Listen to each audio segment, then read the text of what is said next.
Hello, good morning from Better Future Production. It is our honor to bring to you our first edition of the Poetry Show. In this show, we'll be discussing about the realities of our society. We'll be discussing about very, very important topics that has to do with creating awareness, of course, fighting some of the root causes of corruption, of course, underdevelopment, and then all negativity, health issues, so on and so forth. With me in the studio are very prominent people in the Gambia, in the passing of course, he's also the poet, the only poet, Safia Tujuv, commonly known as Safia. Safia is going to be the poet for today's show. And I also have Kemesen Sane. Kemesen Sane, or commonly known as Ket, is also a very prominent youth. Of course, he is a very, very, very outstanding youth in the country who, of course, uphold to the principles of justice, especially social justice, so on and so forth. And he normally follows parliamentary debates a lot, and he do give us information on how the parliamentary debates is going on in the country. And we have Suleiman Bayo. Suleiman Bayo is also, of course, a prominent individual, historian, and well versed in Arab or in education or the history of women in the ancient time. So these are the guests that we have. Welcome, Mr. Bayo. Thank you very much, Mr. Fatih. Alhamdulillah, wassalatu wassalamu ala rasulillah, nabina Muhammad wa ala alihi wa ashabihi wa sallam taslima mubaraka. I will thank everyone here, especially my brother, Mr. Fatih, and Sister Safia, and also my beloved brother Keps that, I was following up, Alhamdulillah, this is a very good thing, for youth to sit down and make this kind of platform to see how to come out with something that will benefit the nation and also benefit the people that, are listening right now. I think brother Keps, inshallah, you can come up. Thank you very much, Mr. Fatih, once again for having us in this platform. And it's very good to create such fora we discuss so that we can save the future of this country. And I'm very pleased to be part of this panel, and hopefully we will discuss something that will be fruitful to the nation. Thank you. Thank you so much, Mr. Fatih. Once again, as he rightly said, I am Safia Nakala Poets, that's my name. And inshallah, we'll have a lot to do in this. Thank you very much. This is a poetry show that is very unique in a sense. It of course brings out the realities of our community, of our society, and then we also not only stop there but find out the solutions, because we've been talking about problems upon problems, but we have not been talking about the solutions. So in this show, we'll be looking toward the solutions, that are better available for us to explore in order to have a better country. Without much ado, let's go straight to the poem. We're going to start this with a poem, and I would like the poet to give us a very important poem. Of course, the topic, which I'm going to just reveal now, is going to be the importance of women in society. Yeah. That is going to be our topic of discussion in this poetry show. As we know, women are very relevant, in any society. They are key to any development. Sure. You give them the lead, everything will be okay. So, can we just have a short poem on, women? Because the topic of discussion is the importance of women, in a society. Thank you so much. Once again, the poem I have to read today, it's about women, as you rightly said, and it's entitled Power to Women, because I see it like it's an important thing for women to also understand their roles and responsibilities in the society, and for those minorities that are trying to step on our nose to understand that we are very vital in the society. For that being the reason, it reads: for so many years I have been mistreated, isolated and neglected. I always knew that God didn't deceive me. Man deprived me from my physical rights. They knew I was this rose flower with the strongest scent. Their package of pleasure is stored in me. I am the human head with knowledge, intelligence, and elegance. I signify, represent, and glorify the beauty of nature. But out of their selfishness and subjective opinion, they underrated and belittled the gift that was impacted in my mind. Little do they know that I was the tool and the silver spoon to be used for their civilization and development. They always knew that I am the center of decision making and the engine to move this world.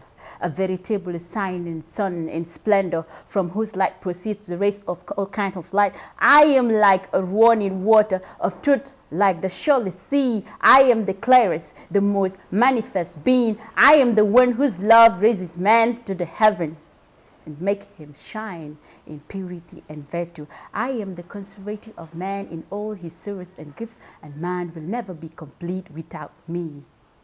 Power to women. Glory comes from daring to begin.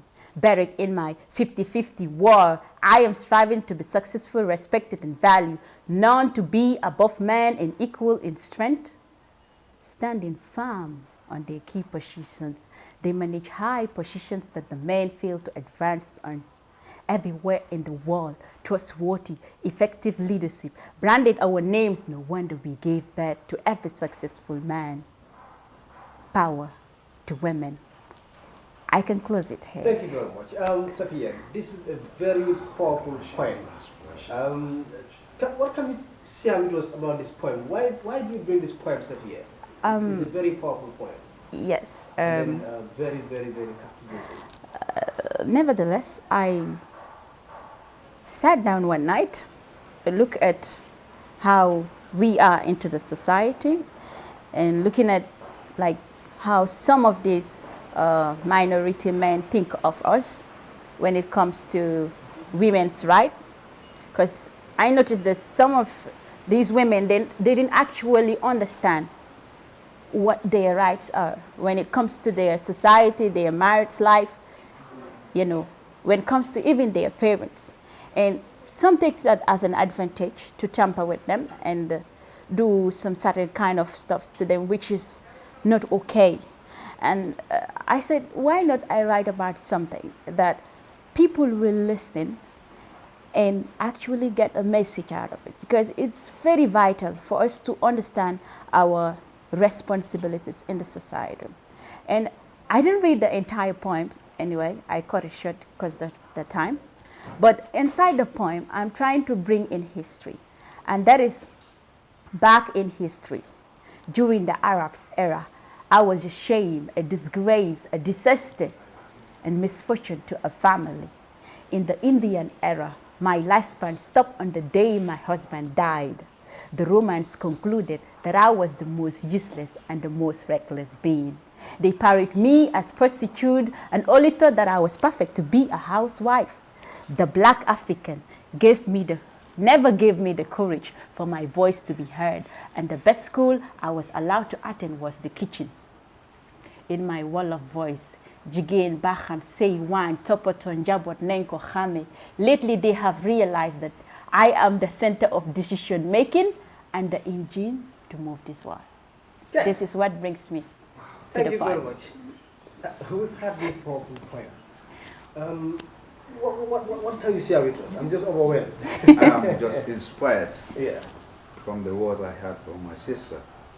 And it touched me so there, and it speaks what is in our society when it comes to decision making. Yeah. We feel like this, they are just best at the house, they are just good at being a housewife, rather than being in the center of decision making. And this has delayed the development of this country. And if you look at all the laws from 1965 up to today, we have very laws that says that, you know, every citizen of the Gambia is equal in terms of decision making in the country. Sure. But are we doing that?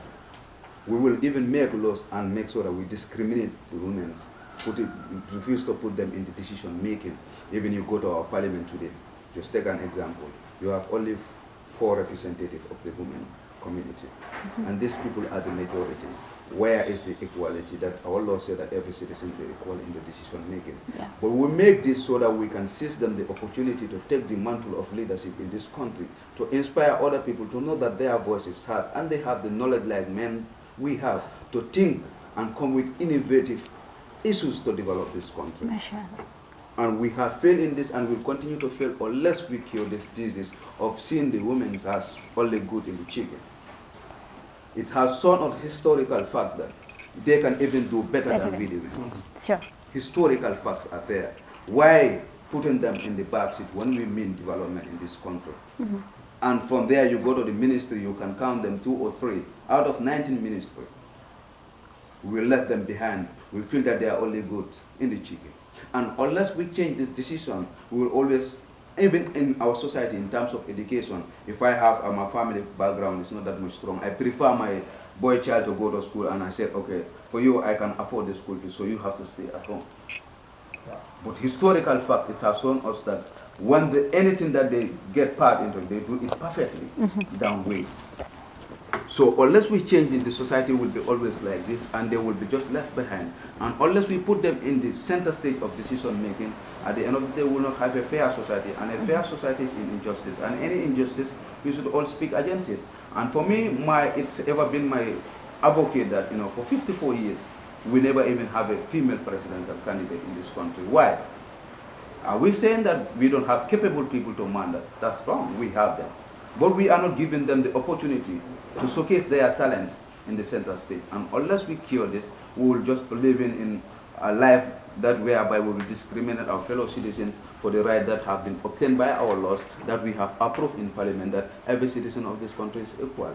And for me, actually, this would be the voice of every advocate, even a man or a woman, to advocate that we all have equal share in decision making, 50-50 in anything. And our next election, we must say that 50-50 representative in any position that has to be elected. In terms of ministry, in terms of National Assembly election, you say that constitution, it should be clear there.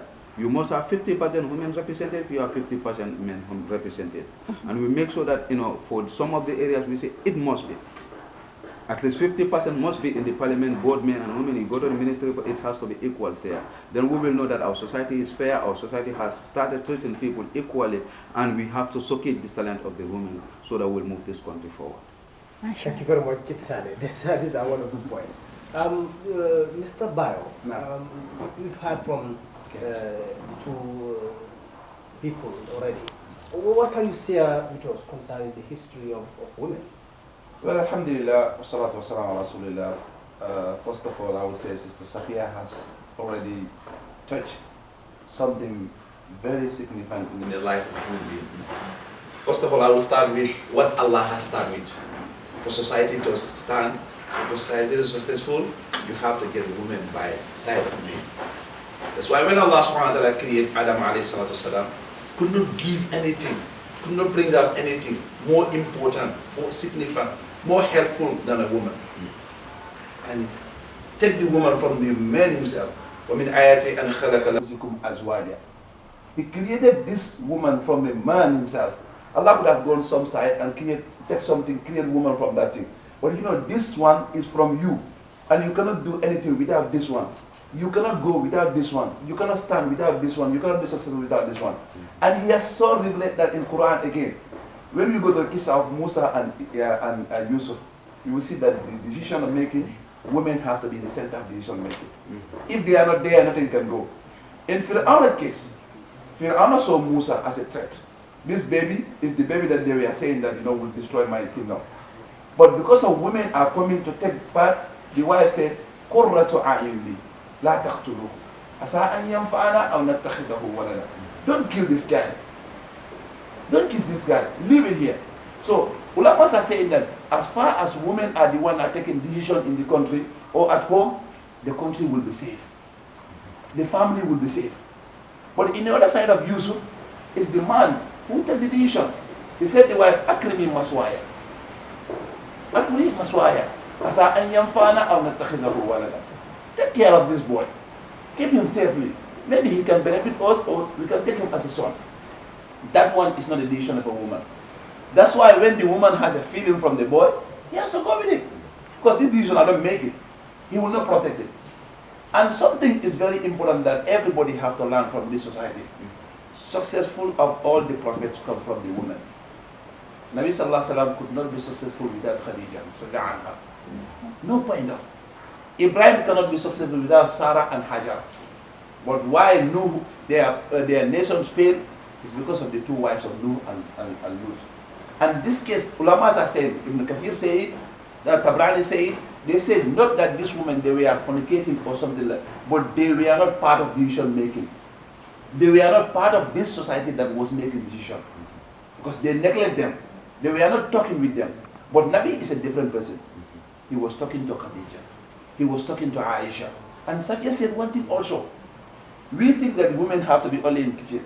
We have to give school to our male child. But in contrary, we have to give school to our female.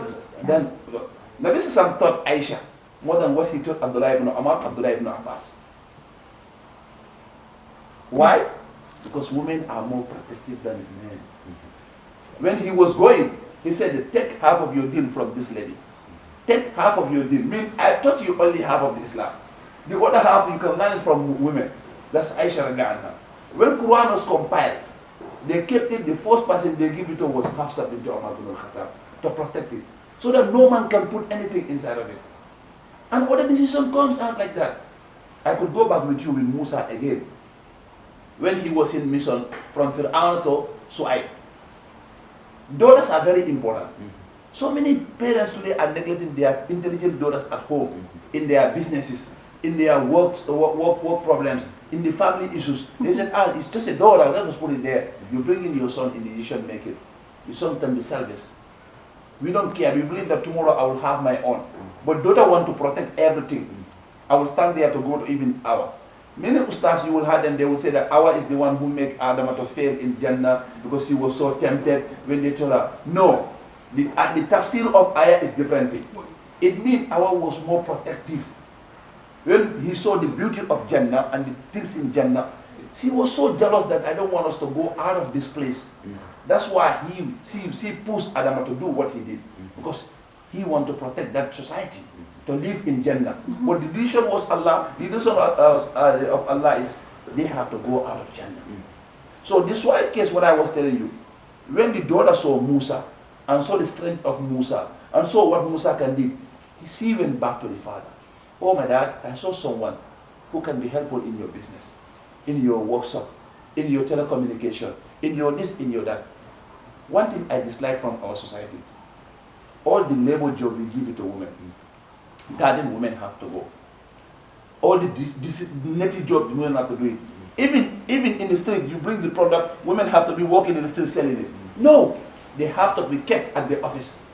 They think lightly, easily, and they come with big decision. Let the men go in the street, sell that product. They bring things to the woman. This daughter, when she went out there in the garden and saw Musa, she went to the father. Oh, that I see somebody who can do the job that you are giving me. Musa, the dua Musa made was very easy. Oh my God, anything you have brought upon me today, I will accept it. The girl came to Musa. Was so downful, so respectful. Said Musa, Inna abi yad'uka. My father is calling you to come. When the girl present at the decision making, the father was saying he's a prophet. Musa was a future prophet. The girl said, Keps, oh my father, appoint this man. Appoint this man. So appointment of Musa was made by a woman. Appointment of Muhammad was made by a woman. Yusuf failure was by a woman. But when woman turned to Yusuf's case, they said that no, Yusuf didn't wrong me. Instead, I was so tempted to him. Then Yusuf was trusted now. From being somebody that they don't trust you in society, if women support you, you will be trusted. So that's why I will stand here and say that, my brother, let us bring our daughters and our sisters to the society. Like Cap said, I feel so bad when I look at the Gambian parliament. We will bring on the politicians, big ones, I will not call their names, and the vocals in that place. Where is the women? I'm not saying the women has to be the leaders there, but they have to be decision making. Because they are the one who is giving back to the kids at home. They are the one who is facing if the market is not going. They are the one if the economy is down, they are the one suffering. Because they are the one cooking lunch, breakfast, dinner. If the cash power is not there, they are the one who is suffering for it. Every problem is in their head. Even the suffering of the prophets, it go to their wife first. When they caught prophet and his family to go in the bush, who died there? Khadija. Because he was the one suffering. Who suffered more in the kids? Aisha, Fatima, who said, Ummi Atash, Ummi Atash. So if the society neglect these people, we don't join them in our decision making, the problem will come back to them again. The suffering, everything problem will become against them. So my point here is that Ustaz, Imams, have to enlighten people in the society what is the role of women. In Arabic school, which I attend, primary school, we will have 20, 25 girls in classroom. When we go into secondary school, you will have 10 or 5. High school, you have only 4 girls in the classroom. They all drop out. So Because the father will say, let me give her to marry. It's that marriage should stop them from learning. Like I said, Aisha, when she got married, that's the time she learned more. Why are we stopping the women from going to school? Why are we stopping them to work in a decent offices? Why are we stopping them to give their voice in the society? Why are we not showing the women that they are the backbone of society? I don't believe any society without a woman. That's nice. I don't believe any society without a woman. So this is my stand. Thank you very much, Mr. Bayo. The importance of a woman cannot be emphasized. Of course, women have been sidelined many times in our country.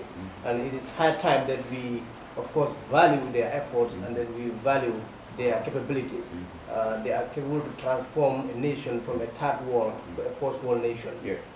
We are supposed to explore the potentials that women have. They are trustworthy, as we've heard from the recent speakers. They are reliable and they are honest.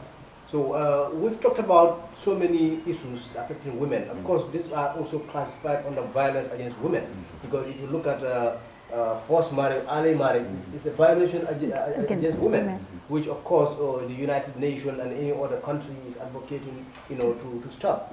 So in order for us to move, you must also look at violence against women, harassing them, sexually harassing them, or economically depriving them of their rights or their responsibilities. These are all things that should look into. Cakes have mentioned the percentage of women in the National Assembly and the percentage of women even in the executive and other key positions in the country that should be handled by women. The Ministry of Finance and Economic Affairs, other ministries, key ministries, Ministry of Agriculture, because women are in the garden, they are in farmlands. Give them these positions and let them make decisions. I believe they will make decisions in the best interest of the country, and not to give it to people that they will not make decisions that is not at the best interest of the country.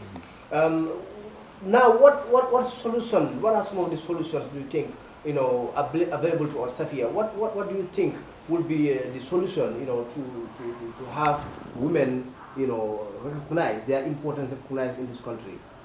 Okay. Thank you, Mr. Fati, once again. On the side of the show, I particularly wrote a poem about the solution to these problems, which is yet to be released.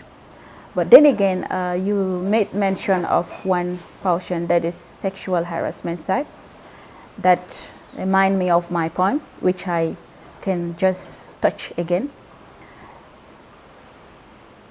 She has risen from her own seat, smiled to show out her euphemism teeth. Then my heart beats, wisdom she speaks. She's reasoning how much to give. The physical beauty manifested truly set her free. Of course, nobody can cage her tree, because it is bound to grow up to her feet. Her spirit now heightened, she felt anger, but looks at everything greatly. Majestically she walks spiritually. The rhythm of her voice echoed through the mic. Energetically yet firmly confident she greets. I am a woman. Mistakenly, some never understood that a woman is an added value in any man's dream. Even Allah gave us our own rights. But as we tried to capture the world, enemies, rapists, hoping to take advantage. Remember, I kick away pride, I stopped sparkling tears, I took an oath to please help me God. It is the way I believe, not the way you believe. Many still have tried to find out in their own means when they try to read us what is in us. Together, that strength of our souls and our spirit is going to be seen. Maybe the bounds of our breasts make them blind. Maybe our coolness of our eyes make them lost. Maybe the cuffs of our bodies that wise some that we are weak. Respect we need, just like the sunshine. Protection we need, just like the hope springing. You may suit us with hatefulness. You may rape us forcefully, but don't ever dream that we will bow down our heads and lower our eyes, because the creation of our bodies was not made for enslavement. He realized. Thank you. That's the word. I'm touched. What words? Yeah, you talk about the protection. How do we protect our women? It's like we can take it into 3 or 4 folders. First, we have to change the mindset how we conceive the women. It has to start from our society. How do we see them? And how do we treat them? We have to change that mindset to understand that these people we are partners in development. And we all have the 5 common sense to think and make a decision, an informed decision. It has to start from our homes. How do we conceive them? How do we treat them?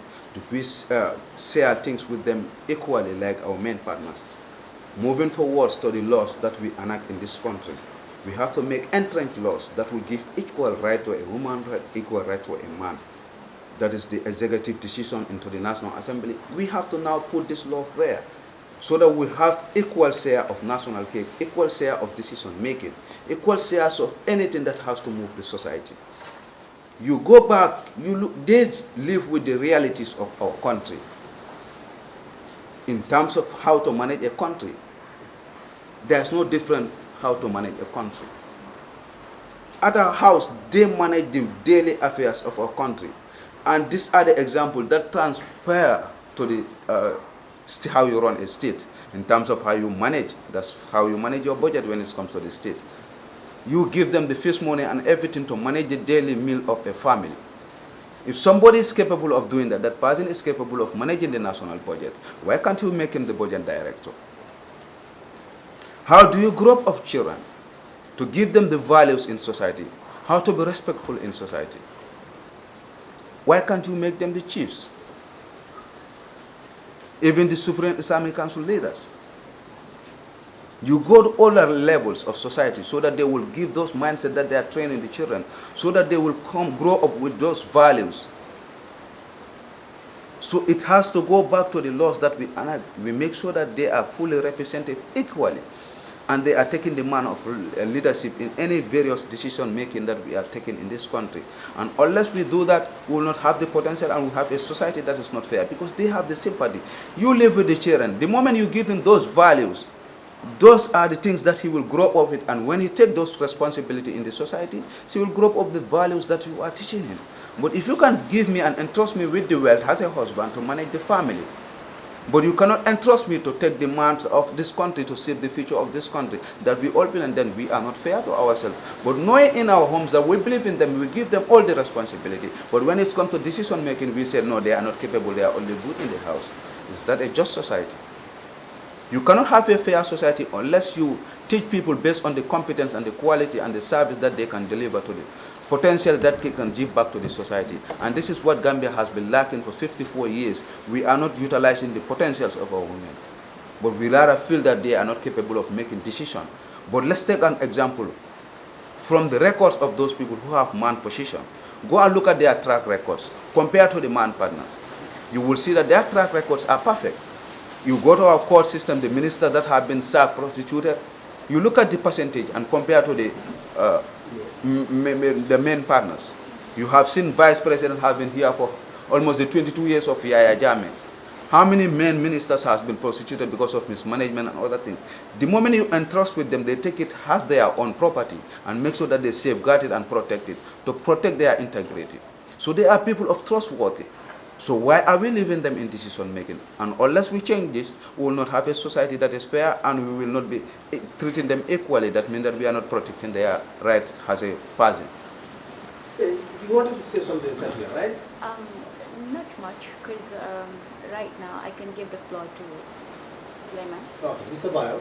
Yeah, what I want to say about this solution, I think the problem lied on the leaders of the country, or the elders of the villages and the town, and the fathers at home. Everything, if you don't know the value of it, you don't know how to use it.